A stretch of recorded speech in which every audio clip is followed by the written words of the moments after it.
Dear students, Assalamu alaikum. I am Ghulam Mustafa, teacher, High School, Gunchubudra, Zone Lingate, and today our topic is forest transformation in Java for class 9th, subject social science, branch history, chapter number 5.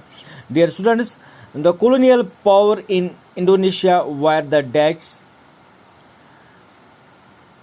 जिस तरह से हम अपने मुल्क हिंदुस्तान में देखते थे कि यहाँ पर ब्रिटिशर्स थे, ब्रिटिश कॉलोनियल पावर था, यहाँ पर हमारे मुल्क पर अंग्रेज़ों ने कब्ज़ा किया था। सेम इसी तरह से बच्चों जो इंडोनेशिया था वहाँ पर डच कॉलोनीज़ थी, उन्होंने वहाँ पर कब्ज़ा किया था। बच्चों हम देखते हैं कि 19th सेंचुरी में एक दौड़ चली यूरोप में, जो यूरोपियन पावर्स थे उन्होंने दुनिया के दूसरे हिस्सों पर अपना कब्ज़ा जमाया, वहाँ के ज़मीन को उन्होंने अपने कब्ज़े में लिया और जो लोग थे वहाँ पर उनको अपना ग़ुलाम बनाया था। ये यूरोप में एक फैशन बन गया था to conquer more and more land, overseas में ज़्यादा से ज़्यादा ज़मीन को अपने कंट्रोल में करना। तो यहाँ पर हम देखते हैं कि डैश वालों ने भी इंडोनेशिया में ये अपने इंडोनेशिया को अपने कब्ज़े में लिया। तो यहाँ पर इस वक्त हम बात करेंगे इंडोनेशिया की एक आइलैंड की जिसका नाम है जावा।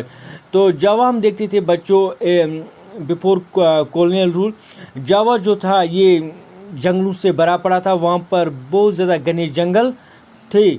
लेकिन कॉलोनियल रूल आने के बाद बच्चों ये जंगल साफ किए गए, इनमें रूथलेस कटिंग की गई।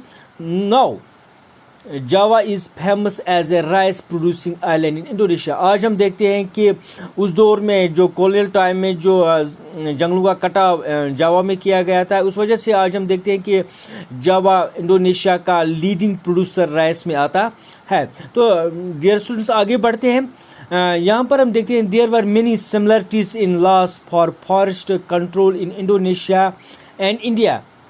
तो यहाँ पर हम देखते हैं कि काफ़ी सिमिलर चीज़ जो कवानीन हिंदुस्तान में ब्रिटिशर्स ने बनाए थे हमारे जंगलों के मुतालिक, वही कवानीन हम देखते हैं कि जावा में भी थी। इनमें बहुत ज़्यादा सिमिलरिटी थी।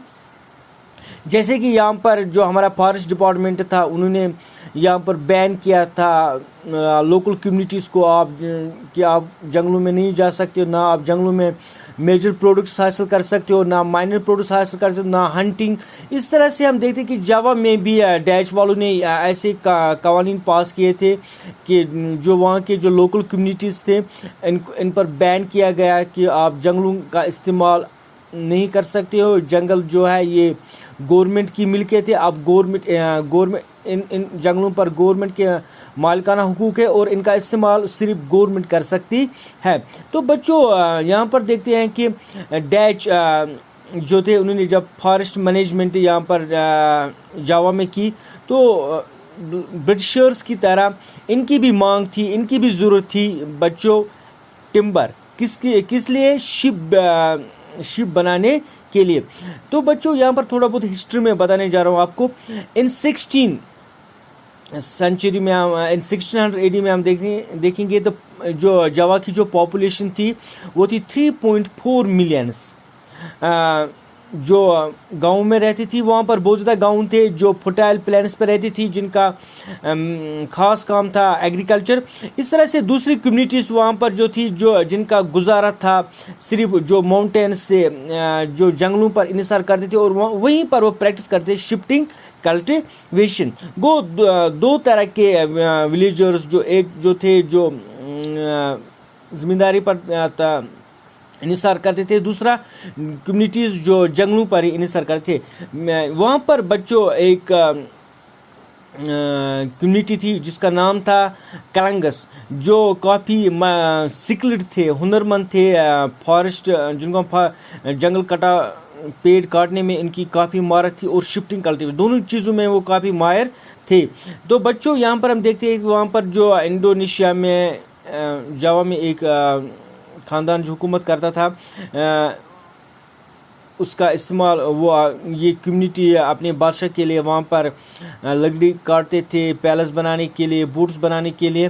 बाद में जब वो उस ख़ानदान की हुकूमत जिसका नाम था ماترم کنگڈم جب وہ ختم ہو گئی تھی تو اس کے بعد جب جاوا پر حکومت آئی تھی ڈیچس کی, تو ڈیچس نے بھی اس کمیونٹی کی مدد لی. ان کے ذریعے سے انہوں نے جاوا کے جنگلوں کی صفائی کی, کیونکہ یہ کافی ماہر تھے.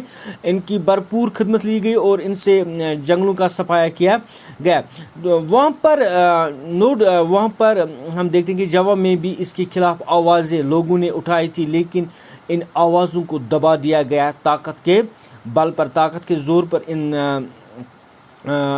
آوازوں کو دبا دیا گیا. تو بچوں یہاں پر ہم اب بات کریں گے کہ فارسٹ ایکٹ جو وہاں پر تھے, ان کے حساب سے جو وہاں پر جو کامن پیپل تھے ان پر بین لگا دی گئی. ریسٹرکٹنگ ولیجرز اکراس ٹو فارسٹ, وہ فارسٹ میں نہیں جا سکتے, نہ وہ وہاں پر میجر پروڈکٹس حاصل کر سکتے تھے, نہ وہ مائنر. جو میں نے آپ کو پہلے یہ بتایا تھا کہ جو ہم نے انڈیا میں دیکھا تھا کہ جو ہماری کمیونٹیز تھی جن کا انحصار جنگلوں پر تھا, ان کا انحصار کم کیا گیا.